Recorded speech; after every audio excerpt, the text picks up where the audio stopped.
Hey, everybody, this is Tracy Schaefer, Constance in Trading Places, and you're listening to Tommy Throwback Kovac on Splat from the Past. And just like Constance, Tommy will fulfill your fucking needs. Hey dudes, welcome to Splat from the Past, the only 80s themed horror and sci-fi show where things could get totally radical.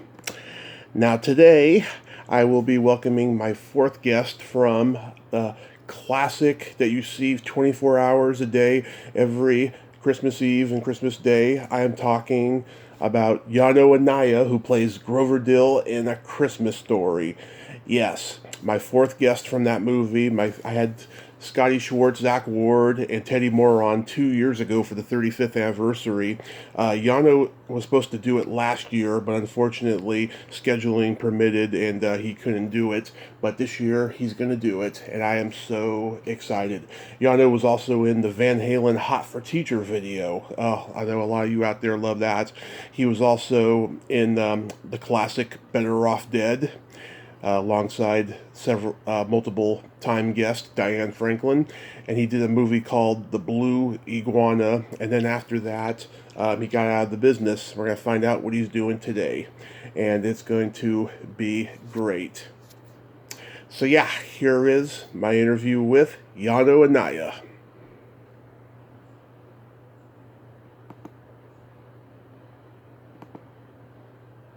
Tommy. Hey Yano, how you doing? Fantastic, man. How you doing? I'm doing pretty good. Pretty good. This is awesome. I'm glad we could finally do this. Yeah, I know, right? It's been hectic, man. Crazy. I know what we getting into? Whole world's crazy. Well, yeah, it is. That's for sure. Okay, so going back in time, you were a child actor, obviously. At what age did you start gravitating toward acting? That's a great question. Actually, it wasn't actually me. It was my mom who actually put me into acting, and that's because my sister, Katie Kurtzman, was already an actor. Mm-hmm. So at age about 4. About 4. Did you start off doing commercials? Yes, I did. What did you endorse? Oh, man, I did endorsed Oscar Mayer Wiener, Burger King, McDonald's, Crisco Oil, Shreddies, Life Cereal, Trix, numerous, oh man, what was the name of that company? There was a toy company a long time ago. Toys R Us. Yeah. There was, that made the Matchbox cars. I can't remember what the name of the company was, but did a bunch of commercials for them. Yeah, it was just like nonstop commercials. I got like probably 6 to 12 commercials a year. Wow, that's a lot. Yes. I always wanted to know, how long does it usually take to film a commercial? Like a day? Well, it just really depends on the production. Anywhere from a day to 3 days. Mm-hmm. Wow. Did you work with any directors that are successful? You know, that's a great question. I don't remember. The only director that I really remember is actually going to be Bob Clark and John LaFia. Yeah. Yeah, because Ridley Scott, you know, who did Aliens and Blade Runner and all the great movies he's done, he did over 2,000 commercials before he made his first movie. Wow, that is a lot of commercials. Yeah. So that's amazing. So did you do a lot of school plays and community theater? Actually, no. I was in acting class. I never actually got into theater. I kind of wish I did. But that was one thing that I never pursued was theater. Yeah, it's a totally different acting. Yeah, night and day. Night and day. Yeah. So are you born in England? No, I'm not. I was actually born in Miami, Florida. Okay, yeah, because it says on IMDb that you're born in England. I don't know why. No, it shouldn't. I updated that a long time ago. It should be accurate now. Not unless, if you've got IMDb Pro, it should be updated. Yeah, I don't have IMDb Pro. I just have regular. Okay, that's interesting. Huh. Yeah. Maybe I left it for some reason. Yeah. Did you grow up in LA though? I did. I was raised in the San Fernando Valley. You know where that's at. That's like you know, the other side of the hill, and Oh yeah. close to Studio City, Encino, Sherman Oaks, North Hollywood, Burbank. You know that whole area. Chatsworth, Agora Hills. You know, Woodland Hills. That's my backyard. Malibu, Zero's Beach, Venice. Yeah. Yeah, those places are beautiful. Yeah. Was Venice as seedy then as it appears to be now? You know, it was just so much more wide open back, you know, in the 80s and in the 90s. It was very different, you know what I mean? Before before a lot, before 9/11, you know what I mean? It was just so much more abundant with people and tourists and so many different things and food, and it was awesome down there those times. There are less homeless people too. Yes, you know that big influx of homeless people back. God, I would have to say it was in mid 90s. Yeah, there was a lot less homeless people back then. Oh, that's good. Yeah, it's terrible there now. Yes, it is. So, how did you get so lucky into playing Grover Dill in A Christmas Story? You know, that's I wouldn't say it was luck. I would say it was skill. So, I mean, you know, to be honest with you, I did. You know, there's two actors who were a shoo-in, and that was basically Peter Billingsley and Scott Schwartz. I mean, they didn't even have to audition; they just had a talk with Bob Clark. Now, myself and Zach Ward, we had to and Ian Petrella had to put in work. Like, you know, I went on an audition. That was basically it. I got this job as my first movie. I was super excited about it. Went on an audition, which was like a cattle call, literally. Hundreds of other, you know, actors there trying to shoot for the same role. And I did my thing. And I got a call back, and I went back, and I did my thing. And then I got a third call back, and I went back, and I did my thing. And we just went way over top. You know what I mean? It was just doing my job, what I was taught to do.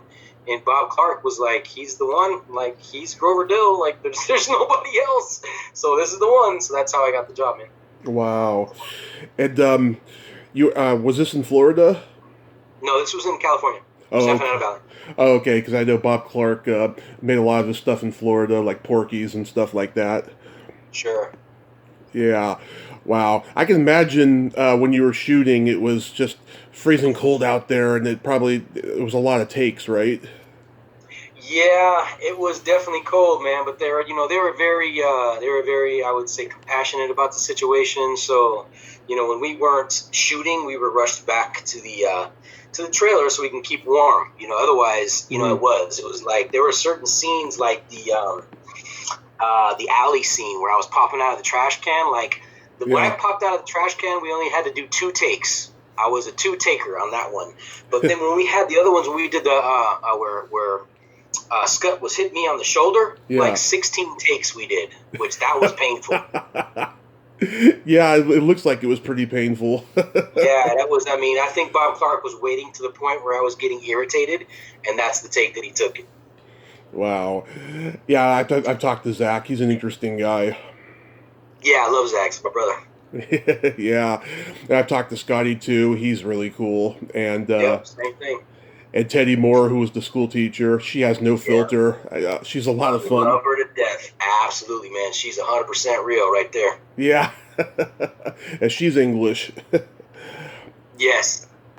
The part when, you know, he's when Peter Billingsley is wailing on Zach Ward, and like he pushes you down into the snow. Did that hurt at all?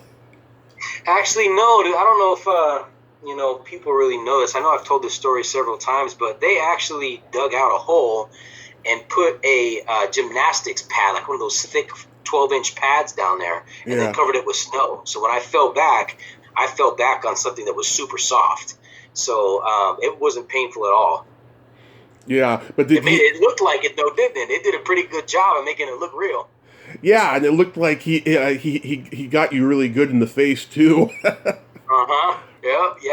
Well, that was one thing about maybe Zach Ward had expressed it, but his mittens, who were smacking him on the face, literally were like ice cubes. And yes, it did smack me on the face too. Yeah. Wow. Are you are you just shocked at how loved this movie is all these years later? Well, I was shocked when I first really realized it, and that was back in 2006 when Scott Shorts reached out to me and said, "Hey, Yano, we've been doing these autograph signings and these conventions, man, and you're gonna be like completely amazed on like what this movie has become. He's like, we would like to invite you to come with us because." We're doing autograph signings and we're making some money that Time Warner has not ever paid us for. And I was like, awesome, let's do it. And so it was the first weekend in Chiller in 2006 in October, which I was there for Thursday, Friday, Saturday, and Sunday. And literally it was from 10 a.m. until 8 o'clock at night, nonstop signing autographs and just meeting people. And I literally probably met 3,500 fans over that weekend, which was amazing. So yes, it gave me the realization that this is something that is super special. So you can imagine 14 years later when this movie shows every single year, and then generations show it to younger generations, and older generations are sharing it, and everybody's sharing it and sharing the love. It's become something that is so traditional that even the Smithsonian has actually logged it as one of the traditional Americana movies, which is it is categorized as a Americana icon for the United States. And so that was eye-opening for me. And so that's the reason why I'm actually doing what I'm doing now, building an audience through the A Christmas Story Family Facebook group, which I don't know if you even know about, but No. I'd invite you to come into it. So just imagine that there's no place for the millions of fans to be able to actually have access to the actors. Mm-hmm. And so what I have done is, because just like you said, I had no idea how, famous this movie would get or how important it would be to people in their lives, their entire lives, is that we created a platform where fans can actually join in and share their love and their memories for the movie, and also meet talent and get autographs directly from us instead of having to wait for a special event. So it's super fun, and we make it super fun. So it's unlike any other Facebook group out there that's actually promoting A Christmas Story fans. So I invite everybody to come down, check it out. It's called the A Christmas Story Family Facebook group. I'll definitely check it out. Yeah, that's wonderful. Wow. Awesome. Did you say 3,500 fans at that event? I would say at least 3,500 over the weekend. Yes. Wow. It was a major. I mean, there was probably 12,000 people that came through just over the weekend. It was huge, and it was in Meadowlands, in the Chiller show at Meadowlands back in 2006. Yeah. New Jersey. Yeah. Oh wow. Yeah. I'm old enough to remember when this movie was being shown on HBO all the time. During Thanksgiving and Christmas time before the 24-hour marathon. And when that started, I thought it was just a fluke and it was never going to happen again. But then it just continued on and on. That's right. Yep. Everybody thought the same thing, But Yeah. I can tell you, Bob Clark and Gene Shepard knew it was going to be a part of history. Yeah.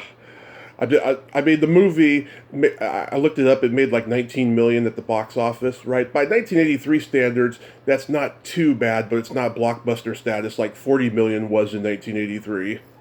Right. Yeah. So, do you remain in touch with anybody besides Zach? Do you talk to everybody, Scotty, all of them? On a daily basis now, since we're all involved in the Christmas Story Family Facebook group. Yeah, so me, Ian, Scotty, Zach Ward, and my business partner Emmanuel Soba, who actually put all the technology behind it together. We and even Teddy Moore. I mean, we talk often. Nice. So then you did the Van Halen video for Hot for Teacher. I sure did. That's one of my favorite videos of all time. Yeah, it's epic, man. I got to tell you, it was one of the most epic experiences I had at age. I was almost 14. I was 13 years old. Mm-hmm. And, back in 84, it was, Van Halen was like, between 82 and 84, Van Halen was like the hottest, band on the planet, garage band on the planet, man. Yeah. And, they were one of my favorite bands. And when I had gotten an audition for Michael Anthony Jr., I was just over the top excited about it.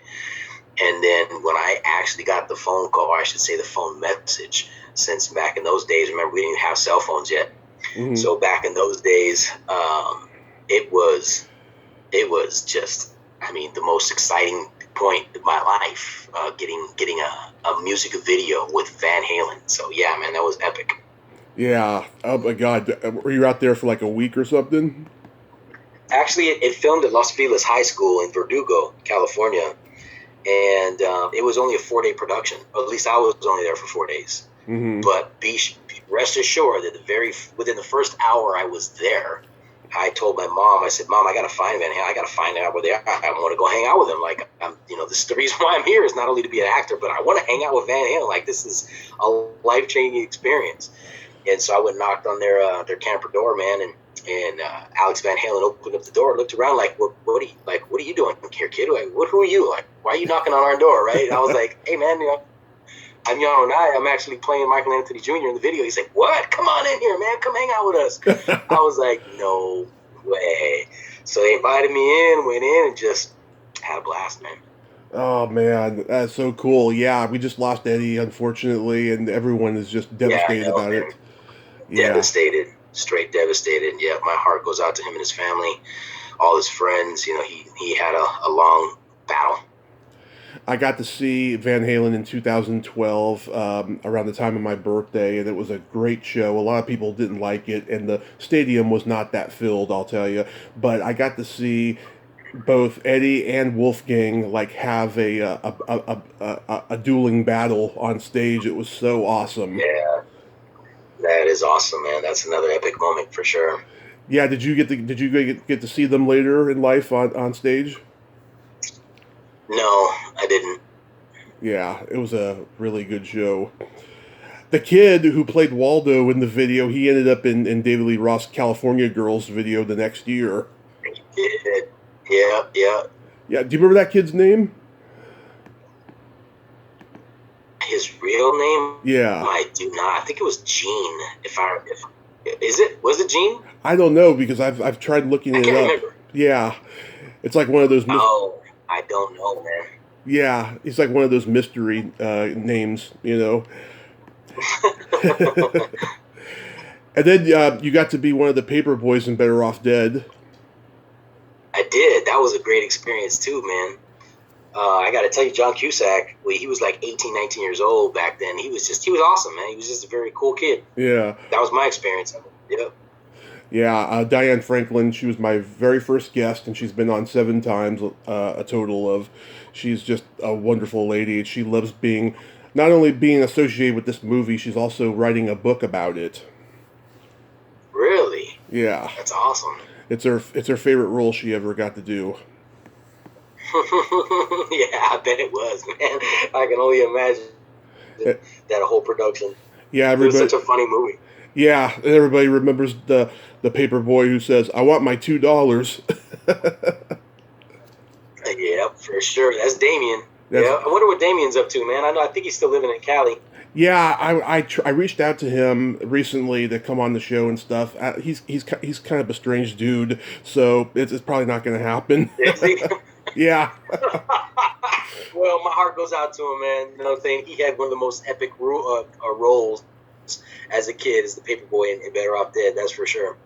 Yeah, although I will tell you something, maybe you don't know this. That remember when he knocked on the door, and John answered the door, and he wants his $2. Pulls out the little switchblade, and he says, "I want my $2. Where's my $2?" Right. That whole scene was my voiceover. Really?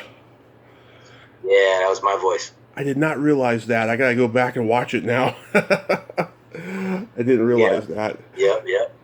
Yeah, Diane interviewed Damien too for the book, and Diane's the kind of person who doesn't say anything bad about anybody, so I'm sure it was quite a challenge to get him. Sure.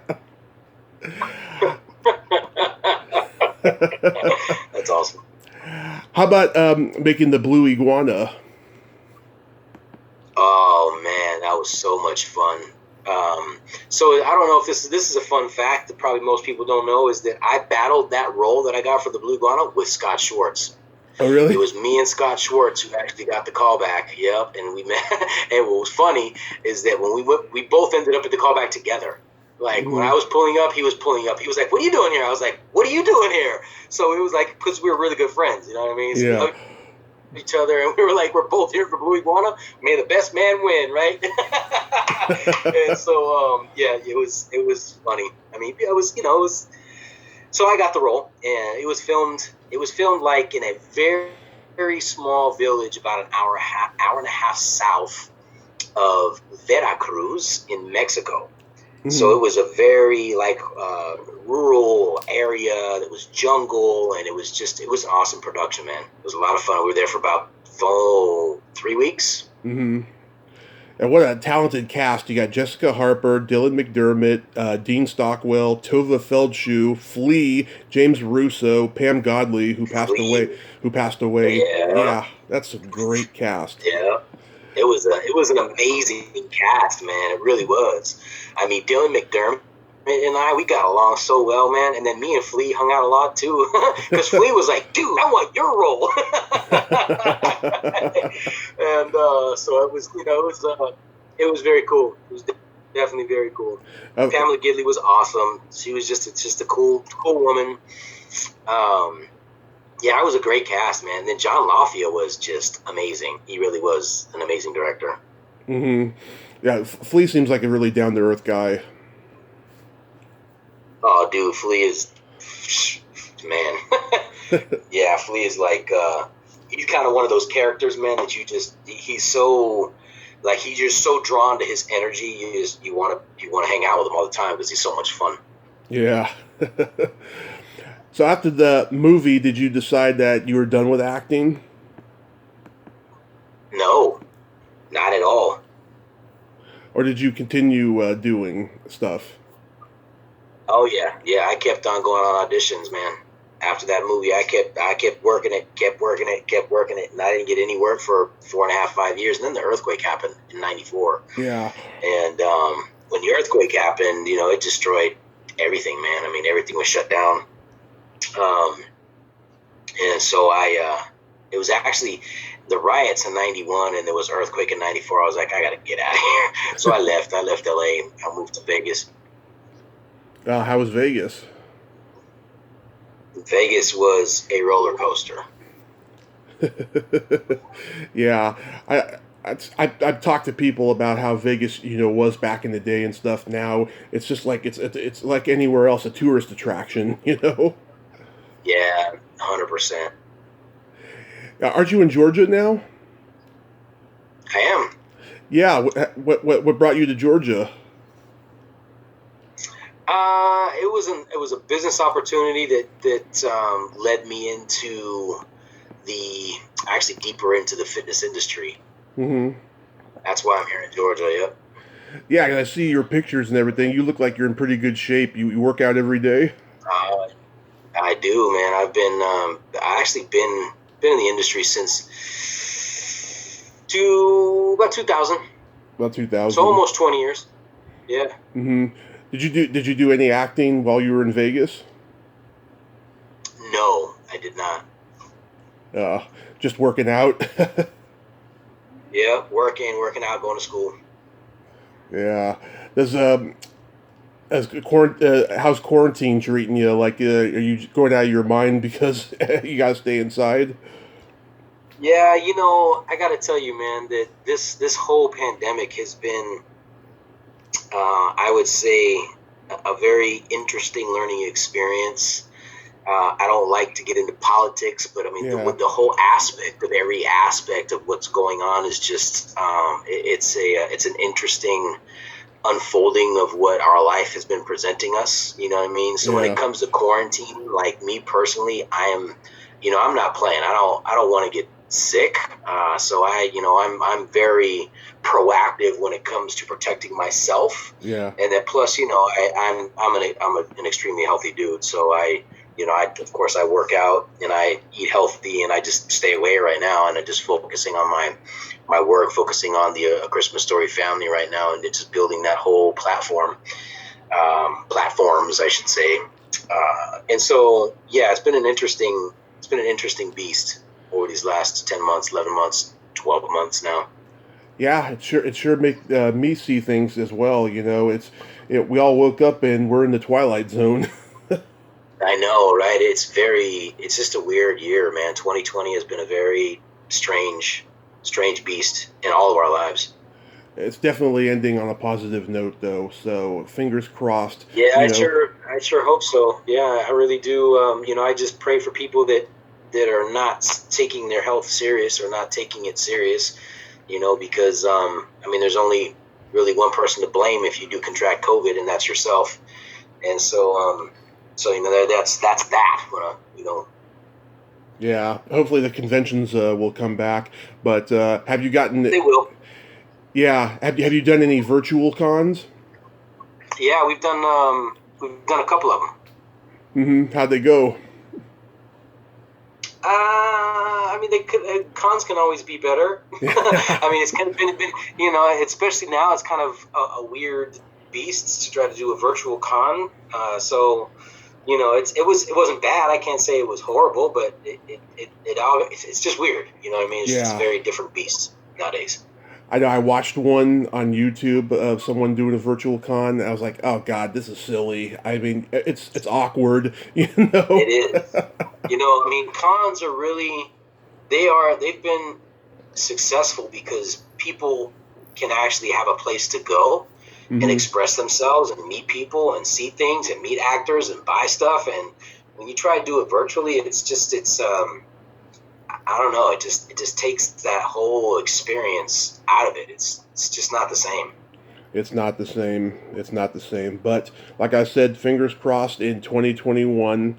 And I want to thank you so much for coming on today, Yano. We finally did it. For sure, Tommy. And as a matter of fact, if you don't mind, I'd like to reach out to you in the future because we're going to be our Christmas Story family Facebook group. Now that we have the cast on board, we're going to be doing a lot of stuff together. And Good. So I'd like to loop you in once we start production on our TV show as well. So I'll be dropping some seeds about that later. Yes, I would love that. And I'll join your group. What's it called again? The Christmas Story Family. Christmas Story Family Facebook group. Okay. Yep. Well, Yano, you stay safe. Have a Merry Christmas and a Happy New Year. You too, man. All right. Bye-bye. Okay, bye-bye. Well, there you have it. Yano Anaya. Ain't he a cool dude? Ah, what a nice, down-to-earth, humble guy.